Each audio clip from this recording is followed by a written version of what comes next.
Hi hello good morning. तर आज आहे मंडे. यावेळेस लॉंग विकेंड आहे, म्हणजे मंडेला सुट्टी आलेली आहे. सूरज घरी आहेत. आम्ही दर मंडेला दोघंही मिळून महादेवांचा अभिषेक घालतो. तर त्याचप्रमाणे आज आम्ही दोघंही मिळून महादेवांना अभिषेक घालणार आहोत. तर अशा प्रकारे आमच्या दिवसाची ही सुरुवात होते. तर मी सगळ्या वस्तू घेऊन आली आहे. दही, दूध, तांदूळ आणि देव धुण्यासाठी हे मी पाणी घेतलंय दिवासाठी. ते मी हे सुपारी खोबरंही घेते, हा बदाम, हळदी, कुंकू आणि यामध्ये मी निरंजनी देखील ठेवते. तर ही आहे आपली निरंजनी. आम्ही हनुमानाचं देखील खूप जास्त करतो, कारण आमचे आवडते देव आहेत. तर माझ्याकडे छोटीशी भगवद्गीता देखील आहे, मी तुम्हाला ही दाखवते, जी माझ्या आईने मला इथे येताना आठवणीने सोबत दिली होती. त्यामध्ये रामरक्षाचं पण पुस्तक आईने दिलं होतं.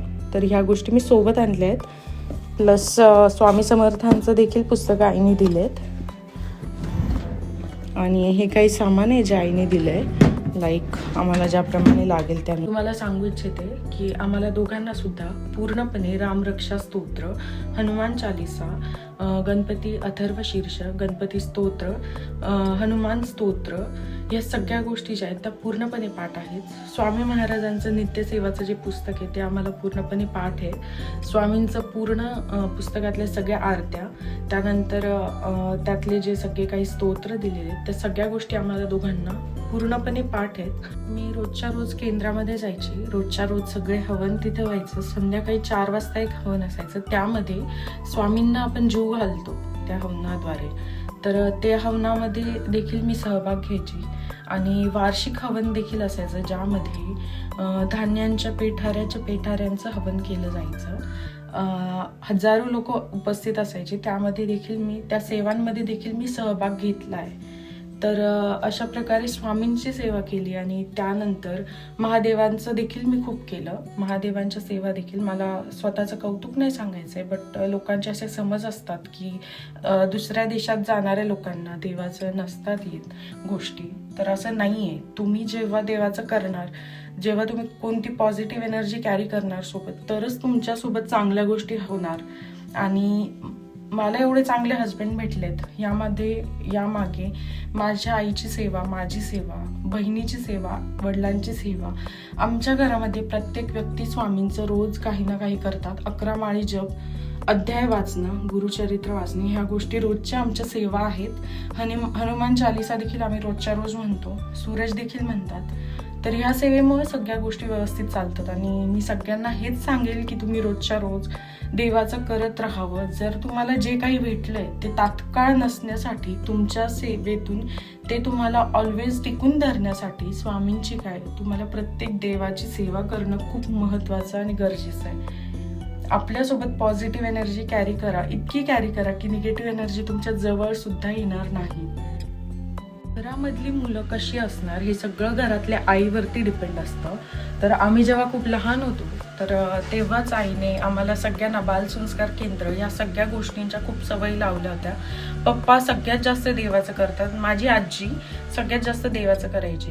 आणि त्यानंतरच या सगळ्या गोष्टी झाल्यात. आज आईला कितीही शारीरिक त्रास झाला तरी सुद्धा आई आईची सेवा स्किप करत नाही. आई रोजच्या रोज नित्यसेवा पूर्ण पुस्तक वाचते. त्यानंतर रोजच्या रोज स्वामींचं जे चरित्र आहे तर पूर्णच्या पूर्ण आई रीड करते. तर अशा प्रकारचं सगळं घरचं वातावरण आहे. आणि त्यामध्येच आम्हाला सुद्धा त्या सवयी लागल्या की आपण या सगळ्या गोष्टी सोबत कॅरी करायच्या आहेत. आणि यातनं कोणत्याच गोष्टीतनं आपण दूर पडायचं नाही. आम्ही दुसऱ्या देशात आलोय, बट स्टील कुठेतरी जाणीव असते की आपण आपली सेवा स्किप करायची नाहीये. कारण आपल्याकडे जे आहे तर त्यासाठी तुम्ही जोपर्यंत ग्रेटफुल असणार त्या गोष्टी तुमच्याकडे टिकून राहणार. ते ग्रेटफुल असणं म्हणजेच तुम्हाला तुमची सेवा कंटिन्यू करणं आहे. आणि जर ज्या दिवशी तुमचा ग्रेटफुलनेस गर्वामध्ये बदलून जाईल त्या दिवशी तुमच्या हातनं गोष्टी किंवा सगळ्या प्रकारे निसटायला लागतील. तर त्यासाठी रोज देवाचं करा, निगेटिव्ह एनर्जीला दूर ठेवा. पूजेची पूर्ण तयारी झाली होती आणि सूरज देखील आले होते. तर सूरज आणि मी मिळून महादेव आणि गणपतीला अभिषेक घातला आणि स्वामी समर्थांची पूजा केली. हनुमान, गणपती, महादेव, स्वामी हे आमची सगळ्यात महत्त्वाची दैवत आहेत. संडेला पूर्ण दिवस बाहेर फिरण्यामध्ये गेल्यामुळे आमची संडेची स्वच्छता राहिली होती. तर ती स्वच्छता आम्ही आज मंडेला दोघंही मिळून करत होतो. Suraj always helps me out. शकतो. आणि मला असं वाटतं की प्रत्येक हजबंड वाईफने मिळून कामं केली पाहिजे. प्रत्येक हजबंडने त्याच्या वाईफला हेल्प केली पाहिजे. सूरजची सर्व साफसफाई होईपर्यंत मी सगळ्या फ्लोअर क्लीन केल्या आणि त्यानंतर आम्ही दोघांनी मिळून सगळं वॉशिंग मशीन लावून दिली. सूरजने तोपर्यंत त्याची जिम आटोपली आणि फ्रेश झाला. ॲज युजल आम्ही सर्व कामं वाटून घेतलेली होती, पण आज सूरजने हट्ट केला होता की मी खूप दिवस झाले कुकिंग केलं नाहीये. कुक करणं आम्हाला दोघांनाही खूप जास्त आवडतं. तर हा आहे सूरजचा आजचा स्पेशल मेन्यू.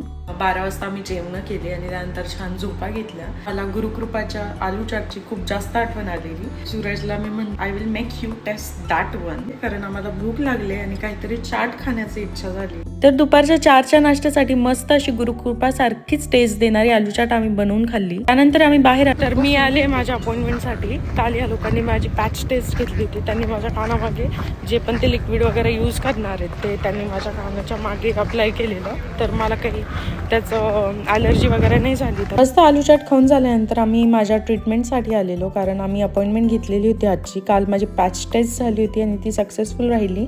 तर आज फायनली मी आले माझ्या आयब्रो टेंट्स करायला, जे की माझे आयब्रो लास्ट टाइम बिघडले होते आयर्लंडमधल्या एका सलॉनमध्ये. तर आज तेच नीट करण्यासाठी मी इथे आले. फायनली माझी आयब्रो टेंटिंगची जी प्रोसिजर आहे तर ती चालू झाली आहे आणि आता ही लोक माझं व्यवस्थित करतील की नाही मला हे टेन्शन पण आलंय. सगळ्यात आधी त्यांनी माझे आयब्रोज जे आहे तर ते ॲस्ट्रिंजनने क्लीन करून घेतले, म्हणजे फेसवरती आपल्याला कोणतीच केमिकल्स नको. त्यानंतर ते यूज करणारे इन्स्ट्रुमेंट, ब्रशेस प्लस त्यांना जे लिक्विड हवं असतं तर त्या गोष्टी ते यूज करून माझ्या आयब्रोजवरती अप्लाय करणार होते आणि त्यांना नॅचरली पहिल्यासारखं ते बनवणार होते. तर let's see how the results go on.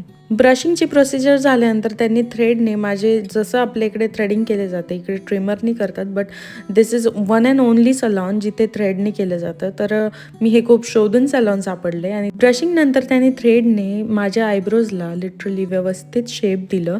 आणि आपल्या इकडे जसं तोंडाने दोरा ओढतात, ही लोक तोंडाने ओढत नाहीत. ही लोक दोरा तो गळ्यामध्ये बांधतात आणि एवढा धारदार दोरा ती लोक गळ्यात बांधून कसं करता आय रिअली डोंट नो. त्यानंतर त्यांनी माझ्या आयब्रोजला व्यवस्थित असा शेप दिला with by using some different kind of instrument. आणि स्टार्टिंगला ते थोडंसं ब्रॉड झालं होतं त्यांच्याकडनं. मी लिटरली देवाचं नाव घेत ते सगळं काही ॲक्सेप्ट करत होती. तर रिझल्टसाठी आम्ही वेट केला आधी आणि त्यानंतर जेव्हा रिझल्ट्स बघितले तर ते थोडंसं ब्रॉड झालं होतं. आफ्टर दॅट त्यांना मी जसं सांगितलं त्यांनी त्याला थोडंसं थिन केलं आणि finally I got my natural eyebrows back. त्यानंतर मी घेतलं मस्त असं फेशियल ट्रीटमेंट आणि आता मी सूरजच्या ऑफिशियल पार्टीला जाऊ शकते.